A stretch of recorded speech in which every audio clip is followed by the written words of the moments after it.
Never gave up, motherfuck. I'ma drink it till I'm stuck. Stuck. Stuck. Stuck. Stuck. Stuck. Stuck. Stuck. Woo! Never, motherfuck. Never, fuck.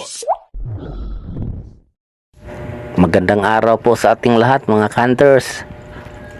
Tanghaling tapat na po. Susubukan naming maghunting ng pato ni Hunter Jess. Pang part 3 na namin ngayon.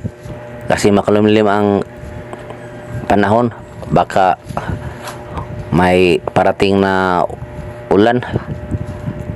Susubukan na namin mga hunters. Nandito kami sa spot. Update ko lang kayo pag maraming pato at positive yung spot namin.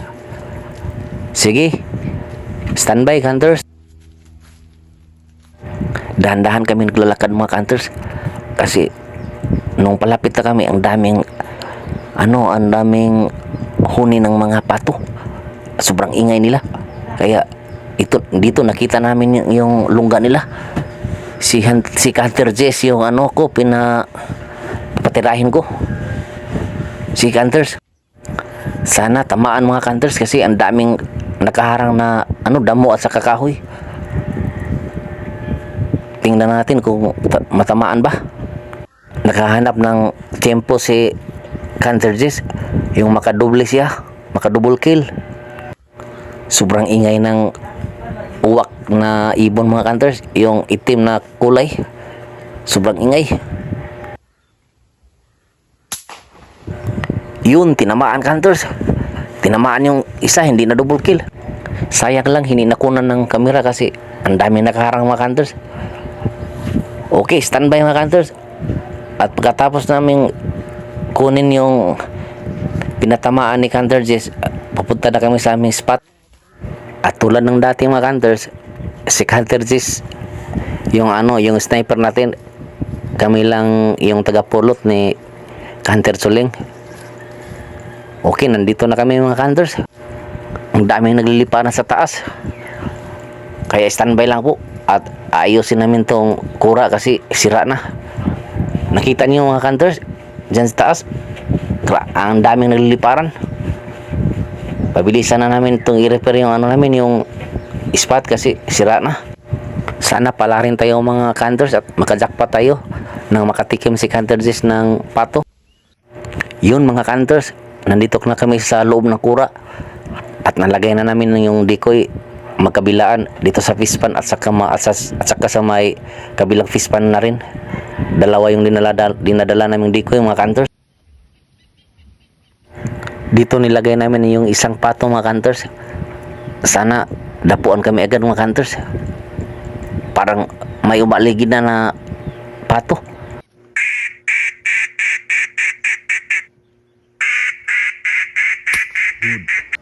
Yun, tinamaan mga hunters. Pulutin namin kaagad para isama namin sa decoy. Ipalagay ko kay Hunter Suling doon sa buhay na pato para mas mabilis ang dumapo yung mga pato. Okay, samahan nyo kami mga hunters. At pagkatapos nito, babalik kami sa aming kura kasi ang daming lumilipad na pato sa taas. Stay tuned hunters, dinapuan kami agad. Palagay ko parang ang barako to, hinahanap niya yung nahuli naming babae na pato. Dalawa pala yung dumapo mga hunters. Sana tamaan ni Hunter Jess, pero kapanti ako, tamaan to talaga.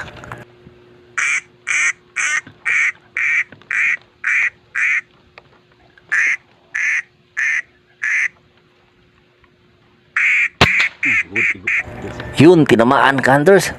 Asintado talaga to si Hunter Jess. Okay, pulutin namin mga hunters at ilagay namin dagdag sa decoy namin na pato. May dumapo na naman. Stay tuned. Sana matamaan. Biglang lumipad yung iba mga hunters. Siguro nakaamoy. At may isang nagpaiwan na isa. Sana tamaan ulit. Yun, tinamaan. Fatal hunters. Magaling talaga to si Hunter Jess. Ginapuan naman kami agad hunters. Stay tuned. Sana ma-double kill ka, Hunters. Kasi dalawa yung dumapo.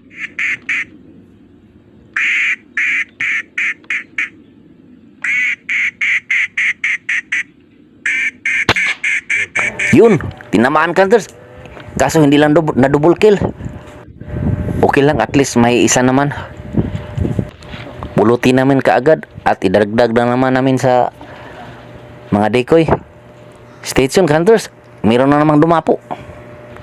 Sana matamaan at nakatalikod.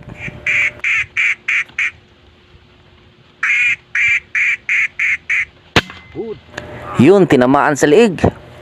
Grabe ka talaga, Hunters. Sobrang hanga ako sa kamay mo at sa pulso mo. Okay, pack up na po kami mga Hunters. Mag-impacking na kami sa aming mga gamit. Baka may maiwan kami. Sayang. Naka 5 piraso lang kami mga Hunters. Jackpot na rin. Quick hunt lang to mga Hunters.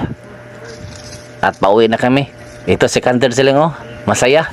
Dahil naka-jackpot kami. Hindi namin nakalain na makahuli na kami ng 5 kasi biglang uminit yung panahon. Ito, pinakuha na namin yung nilagay namin decoy sa fish pan. At pagkatapos ng makuha yung mga decoy, uwi na kami. Nandoon sa taas yung tricycle namin. Ito na po yung namin, huli, jackpot, Hunters. Shout out nga po pala sa inyong lahat mga Hunters. At sa mga subscribers ko, lalo na yung nag-share, nag-like. Sana po ay dumami pa po tayo mga Hunters. At shout out nga po kay Chef Ezekiel. Hindi kayo nakapunta dito, Hunters. Sana makapunta kayo dito at makapag-hunting tayo. At maranasan mo rin mag-hunting ng pato at saka collar dove. Okay, maraming salamat po sa inyong lahat. Shoutout din po sa MVP ng Pickleball ng Cebu, ka-Hunter Zier. Isa din siyang magaling sa larangan ng laro ng pickleball. Okay, maraming salamat mga ka-Hunter sa inyong suporta at panonood. Hanggang sa muli. Bye-bye.